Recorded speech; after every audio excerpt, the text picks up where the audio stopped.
Understand how JavaScript normally runs code step by step. How do JavaScript run code? Well, we are about to find out in this example and in this lesson. JavaScript runs code from top to bottom, one line at a time. That basically means that when you have a JavaScript code, the execution is always from the top to bottom, line by line.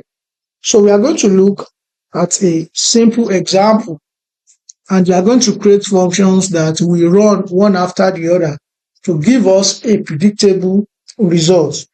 So let's start writing the code for that example.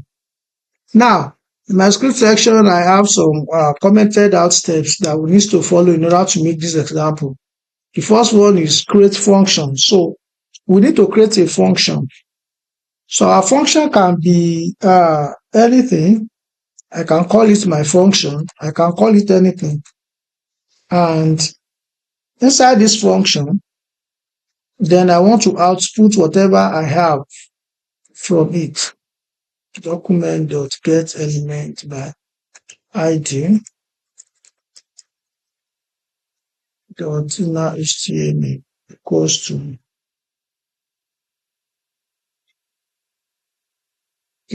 equals to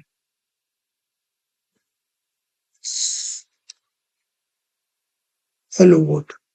Let me just leave it like this first. Now, what you want to demonstrate in this example is that we want to show how functions are run in a synchronous manner. That is, one line after the other, one line at a time, and synchronously line after line. That is what we want to demonstrate. So for this purpose, our function is going to need a parameter, and that parameter is what we can pass different entities info in order to change and see how the execution works. So let's call it anything. Let's say our parameter could be anything we call it.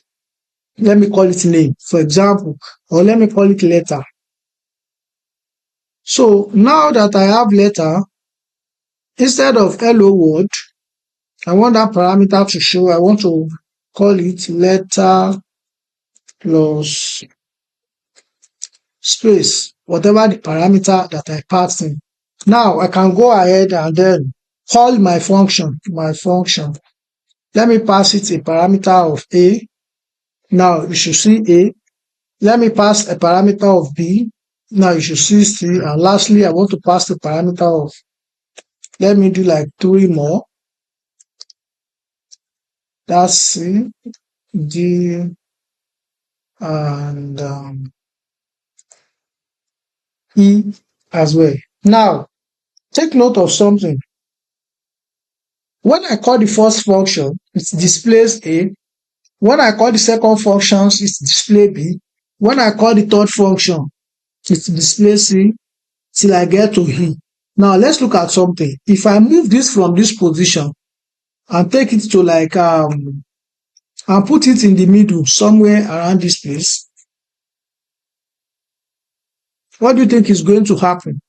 Now, you can see it that even though E is supposed to be the last letter in this example, but because of the position of where I am calling it, JavaScript will execute it as it reaches where the code is. So that means JavaScript will call A, it will call B, and then it will call the next function and display its value. And that is why you are seeing A, B, E, C, D.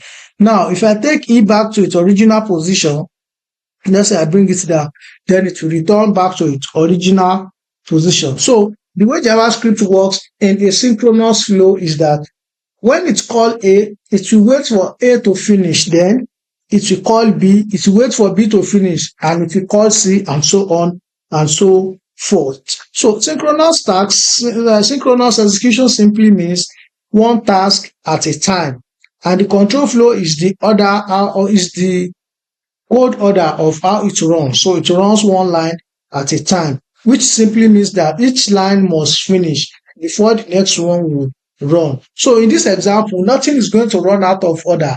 That is, E cannot execute before A, neither can D execute before B, because they are synchronous. It is executing synchronously, one line at a time. one after the other. And the purpose of this example is that what you see on the screen and in this example is the default behavior of JavaScript. But the issue with this synchronous flow is that, think of it like this. When tasks take time, let's say you want to read a gigantic file or you want to do things like streaming, you want to read files in it.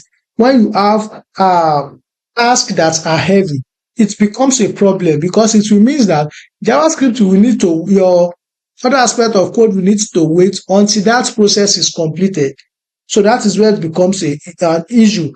And if the app has to wait before another action can be completed, that means there are two things that can likely happen. It's either the UI freezes or the app will respond very slowly to whatever request you are trying to make from it. So by default, JavaScript run code line by line from top to bottom, and each function must finish before the next one starts. And this is what is called a synchronous execution in JavaScript.